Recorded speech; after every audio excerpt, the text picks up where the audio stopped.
नमस्कार दोस्तों, राजनीति के इस स्पेशल एपिसोड में मैं आपका बहुत बहुत हार्दिक स्वागत करता हूं। मेरे इस चैनल पे आप नए हैं तो चैनल को सब्सक्राइब करके वीडियो को लाइक कर दें, हाइप कर दें, क्योंकि थोड़ा सा हाइप कर देने से क्या होता है कि इसको पॉइंट आप दे देते हैं और जो कि इसके ग्रो करने में सहायता देता है। तो आप शुभचिंतक इस चैनल के, तो आप निश्चित रूप से इसके लिए इतना सहयोग कर दें, जिससे क्या रहता है कि चैनल के वीडियो अधिक से अधिक लोगों तक पहुंचाने में हमें सहायता मिलती है। तो आप परिवार के सदस्य हैं, हमारे यूट्यूब चैनल परिवार के सदस्य हैं, तो आपका ये कर्तव्य बनता है कि आप इतना कार्य करें। मैं आता हूँ सीधे आपके मुद्दे पे। आजकल राजनीति बहुत ही चमकी हुई है और राजनीति में आप लोग देख रहे हैं अच्छी तरीके से क्या क्या माहौल चल रहा है। कभी तमिलनाडु की चर्चा करें तो तमिलनाडु में सबसे बड़ा दल होने के बाद भी बुलाए न जाने पर विवाद चल रहा है, तो कहीं पश्चिम बंगाल में पीए की हत्या हो जा रही है। फिलहाल राज्यपाल ने पश्चिम बंगाल में विधानसभा को भंग कर दिया और इसके साथ ही ममता बनर्जी बिना इस्तीफा दिए ही रिटायर हो गई। ठीक है, कहते हैं सत्ता का इतना लोलुप, इतना ज़्यादा लालच नहीं लोगों को रखना चाहिए। पद पे बने रहना और इस्तीफा न देना, परंपरा का पालन न करना। अब जनादेश का अपमान कर रहे हैं, जनादेश का अपमान करने का आपको कोई अधिकार नहीं। उसी जनता ने आपको पलक पावड़े पे बिठाया, आज आपको निकाल फेंका, तो आप उसके आज्ञा का पालन न करते हुए आप मनमानी पुतर रहे हैं। तो ये चीज़ें नहीं होनी चाहिए। दूसरी बात ये देखिए, अखिलेश यादव वहाँ समझाने के लिए गए थे, ममता बनर्जी को सांत्वना दी कि हम आपके साथ हैं, आप टेंशन न लीजिए। अभिषेक बनर्जी को गले लगाया और बोला कि हम बिल्कुल ठीक ठाक है, कोई दिक्कत नहीं। मैं उत्तर प्रदेश के सर्वे के बारे में बता देना चाहता हूँ कि उत्तर प्रदेश में इस समय पीडीए का जो गठजोड़ बना करके अखिलेश यादव सत्ता में आना चाहते हैं, है ना। मैं ये बता देना चाहता हूँ कि वो सत्ता में आने के लिए जो समीकरण जाति के आधार पर भिड़ाने की कोशिश में लगे हुए हैं, जाति के आधार पर अब समाज जो है वो झांसे में नहीं आने वाला है ना। और कुछ भाई बहन ने कमेंट किया हुआ था कि धर्म की राजनीति की बात मत करो। अरे हम अपने से थोड़ी ना धर्म की बात कर रहे हैं, राजनीति की बात कर रहे हैं। राजनीति उधर से हो रही है भैया। पश्चिम बंगाल में मुस्लिमों को बढ़ावा देने के लिए पूर्ववर्ती सरकार, पूर्व मुख्यमंत्री ममता बनर्जी ने किस तरीके से क्या क्या किया वो आपके सामने भी, आप भी अच्छे तरीके से जानते हैं, है ना। मुसलमानों को खुश करने के लिए नमाज तक अदा कर रही थी। तब बताइए ये लोग कैसे सनातनवादी हैं, है ना। जाहिर सी बात है कि इनके लिए विशेष धर्म की स्थापना हो जानी चाहिए, दीन इलाही की तरह, जैसे अकबर ने चलाया था ना, वैसे इनके लिए एक दीन इलाही बन जाए। हिंद सनातन से इतना ज़्यादा नफरत करते हैं, तो अपने धर्म के हित की बात करना, कहीं पर भी धर्म की बात, किसी धर्म की बुराई करना नहीं होता है। कोई धर्म बुरा नहीं होता है, बुरे होते हैं उसको मानने वाले और, है ना, उसको मानने वाले और वैसी सोच रखने वाले। मतलब ये सीधे तौर पे कि जिस धर्म को जो लोग मानते हैं उस धर्म के अतिरिक्त किसी और धर्म की बुराई नहीं करनी चाहिए। मेरा यही सीधा फंडा है। और रही बात ये, देखिए मैं राजनीति पे यहाँ चर्चा कर रहा हूँ, तो राजनीति पे चर्चा करने के कारण से किसी को भी बुरा नहीं लगना चाहिए। यहाँ राजनीति का ये चैनल है, मैं शिक्षक हूँ। शिक्षक होने का मतलब ये नहीं है कि वो होता, शिक्षक समाज का दर्पण होता है, ठीक है। तो मैं शिक्षक हूँ, तो इसका मतलब ये नहीं कि मैं पॉलिटिक्स की बात नहीं कर सकता। ये राजनीति का चैनल है, एजुकेशन का चैनल नहीं है, ठीक है। जब एजुकेशन का चैनल नहीं है, राजनीति का चैनल है, तो जाहिर सी बात है कि राजनीति की बात इस पर होगी। मैं शुरू करता हूँ। देखिए अखिलेश यादव को पीडीए का फार्मूला अब बैकफायर करता हुआ दिख रहा है। अखिलेश यादव पीडीए में पिछड़ा, दलित, अल्पसंख्यक यानी मुसलमानों को जोड़ करके एक समीकरण बैठाए हुए थे, जिसमें अवधेश पासी जब वहाँ से अयोध्या से चयनित होकर के आए, जीत करके आए, तो अवधेश पासी ने श्री राम के लिए कहा था कि यहाँ का राजा मैं हूँ।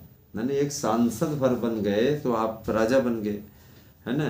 तो यहाँ का राजा मैं हूँ, है ना। तो राम भगवान की नगरी में उनके द्वारा ही छोड़ी गई विधानसभा सीट मिल्कीपुर में बुरी तरीके से हरा करके योगी आदित्यनाथ ने बता दिया कि राजा हो तो अब रंक बनने के लिए भी तैयार हो जाओ, ठीक है।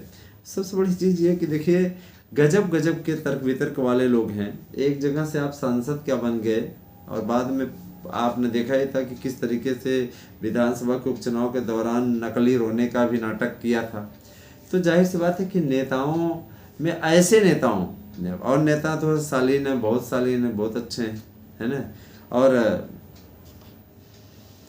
ऐसे नेता जो कि घड़ियाली आंसू गिराते हैं, ऐसे लोगों को जनता ने सबक भी सिखा दिया। बुरी तरीके से उनके लड़के की हार हुई और अवधेश प्रसाद पासी को वो जवाब मिल गया अच्छे तरीके से। ठीक है भाई, वो अपने नाम के आगे लगाते हैं अवधेश कुमार पासी, कोई जाति है तो जाति सूचक शब्दों का हम नहीं प्रयोग करते हैं, लेकिन जो लगाता है आजकल लोग बड़े गर्व से लगाते हैं। जो लोग पासी समुदाय से आते हैं, जो लोग भारतीय समुदाय से आते हैं और जो लोग हरिजन समुदाय से आते हैं, वो सीधे तौर पर अपने नाम के आगे लगाते हैं, इसमें कोई दिक्कत नहीं है। मित्रों, मैं एक चीज़ बता देना चाहता हूँ, मेरा चैनल किसी के लिए कोई दुर्भावना नहीं रखता है। मैं सिर्फ अपडेट दे रहा हूँ और जानकारी आपको अच्छी लगे तो आप लाइक अवश्य कर दें। मैं ये कहना चाहता हूँ कि यहाँ पे अखिलेश यादव की दाल इसलिए नहीं गलने वाली है क्योंकि योगी आदित्यनाथ ने सारे घोड़े खोल दिए हैं। सारे घोड़े खोलने का मतलब ये कि उनको मालूम है कि यहाँ पे कुछ स्कीमें चलानी पड़ेंगी, कुछ ऐसी स्कीमें जिससे युवाओं को, महिलाओं को, सबको लाभ हो। तो मातृवंदन योजना यहाँ स्टार्ट होने वाली है, जिनमें महिलाओं को के खाते में 5-5 हज़ार रुपये मिलेंगे। जाहिर सी बात है कि एक मुश्त सरकार डालना शुरू करेगी और जाहिर सी बात है कि महिलाओं को अगर थोड़ा सा राशि मिल जाए तो जाहिर सी बात है कि वो इम्पैक्ट हो जाती है। चाहे आप महाराष्ट्र में चले जाइए, चाहे केवल पश्चिम बंगाल ने बैक फायर कर दिया। तो दोस्तों, SIR के मुद्दे में भी SIR में ज़्यादातर नाम वो काटे गए हैं जो अर्जी फर्जी रहते थे। महिलाएं जो नकाब पोश महिलाएं थी, नकाब पोश महिलाएं क्या करती थी, नकाब ढक से चेहरा ढक करके जाती थी, पुरुष भी चला जाता था, वोट दे के चला आता था। पहले यही होता था। जो चाहे उत्तर प्रदेश में समाजवादी पार्टी की सीटें 111 हुई, इसमें कहीं न कहीं देखिए, अब लोग कहेंगे कि आप भाजपा का पक्ष ले रहे हैं, तो मैं सिर्फ और सिर्फ लीगल और अनलीगल की बात कर रहा हूँ कि आप स्वयं सोचिए कि अगर सीटों की संख्या देखें, 111 समाजवादी पार्टी जीती थी, भारतीय जनता पार्टी ने 265 सीटें जीती थी ना। तो कहीं न कहीं भाजपा को हिंदू वोट मिले, मुसलमान वोट नहीं देता है। आप भी अच्छे तरीके से जानते हैं, मुस्लिम भाजपा को किसी भी प्रकार से सपोर्ट नहीं करता है, किसी प्रकार से वोट नहीं देता है। सबसे बड़ा मुद्दा ये है, मुस्लिम वोट नहीं देता। मुस्लिम किसको वोट देता है? समाजवादी पार्टी को। तो इस समय जो सर्वे आया हुआ है उसके अनुसार 403 वाली असेंबली में भारतीय जनता पार्टी प्रचंड बहुमत के साथ सरकार बनाती हुई दिख रही है। ध्यान दीजिएगा, भारतीय जनता पार्टी 300 सीटें बड़े आराम से जीतती हुई दिख रही है और समाजवादी पार्टी 100 सीटों पर सिमटती हुई दिख रही है। 1 सीट कांग्रेस पा जाएगी और 1 सीट निर्दलीय और 1 सीट BSP की बनती हुई दिख रही है। कहीं न कहीं देखिए डेंट होता है। अखिलेश यादव तब मजबूत हो जाते जब उनके साथ मायावती जा करके जुड़ जाती है। मायावती ने साफ इनकार कर दिया है कि हम अखिलेश यादव के साथ किसी कीमत पर नहीं जाएंगे।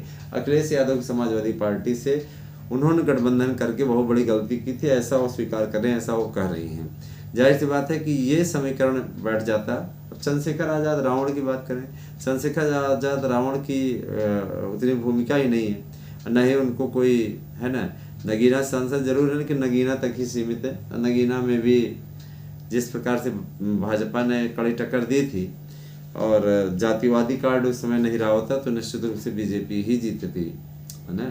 सबसे बड़ी चीज़ ये कि देखिए दोस्तों, इस समय भारत के ज़्यादातर राज्यों में भारतीय जनता पार्टी की सरकार है। अब हर राज्य को ले लीजिए, देख लीजिए, 5 राज्यों में कांग्रेस, हालांकि कांग्रेस और द्रमुक का गठबंधन टूट गया। इसके पीछे तरह तरह की बातें भी हो रही हैं। यहाँ तक कि स्टालिन ने आरोप भी लगाया कि गद्दार पार्टी कांग्रेस पार्टी, हमसे समर्थन लिया, हमारे भरोसे सत्ता सुख भोगा, उसके बाद में हमें छोड़ दिया, विजय के साथ में हाथ मिला लिया। तो इस तरीके की चीज़ें हैं। दूसरी बात ये कि देखिए, निश्चित तौर पे आने वाला समय बेहद महत्वपूर्ण होने जा रहा है। राजनीति की दशा दिशा बदलने वाली है। बहुत से ऐसे लोग हैं जो कह रहे हैं 2027 में मोदी संन्यास ले लेंगे, तो ऐसा कुछ नहीं है। मोदी अगला चुनाव भी लड़ेंगे और अपने ही नेतृत्व में लड़ेंगे। भारतीय जनता पार्टी को वो पूरे देश में स्थापित करने के बाद ही जाएंगे, है ना। जाहिर सी बात है कि अगली कमान मोदी अमित शाह को सौंप के जाएंगे, गृह मंत्री के रूप में बनाया जाएगा योगी आदित्यनाथ को, इसकी चर्चा चल रही है। देखिए इस पे आगे आगे क्या होता है। फिलहाल आपको वीडियो कैसी लगी, इस सर्वे से आप कितना संतुष्ट हैं, आप जरूर बताइएगा। मेरा किसी के साथ कोई बैर भाव नहीं है, मैं समाजवादी पार्टी का विरोधी हूँ, न ही भारतीय जनता पार्टी का समर्थक हूँ। मैं सिर्फ और सिर्फ यह राजनीति की बातें तर्क वितर्क के साथ में कहता हूँ। और देखिए SIR का मुद्दा वर्तमान समय में उत्तर प्रदेश को लेकर के जिस तरीके से अखिलेश यादव डरे हुए हैं, उससे सीधा लगता है कि वो चुनाव में जाने से पहले ही हार मान चुके हैं। उनको लगता है कि भारतीय जनता पार्टी जीत लेगी, सारा चीज़ जीत लेगी, उसके हाथ में है। हाँ, गजब का तर्क दिया था उन्होंने, क्या दिया था अखिलेश यादव ने कि जब प्रीपेड मीटर जो है वो हैक हो सकता है तो EVM मशीन क्यों नहीं। आपको चुनाव आयोग ने भरपूर मौका दिया था, आइए आप लोग हैक करके दिखाइए। आप लोग तब नहीं गए वहाँ पे, कोई भी नहीं गया। उसने तो ओपन चैलेंज किया था कि आप हैक करके दिखाइए, हैक कर लीजिए, हम मतपत्र से कराना शुरू कर देंगे। तो इस तरीके की बातें अगर होती हैं तो ये अपने आप में हास्यास्पद होती हैं। पढ़े लिखे समाज के लोग जब इस तरीके की बात करते हैं तो थोड़ा आनंद आता है उन लोगों को देख करके। फिलहाल आप बने रहें हमारे साथ में और हमारी वीडियो को लाइक और शेयर और वीडियो चैनल को सब्सक्राइब अवश्य करें। धन्यवाद।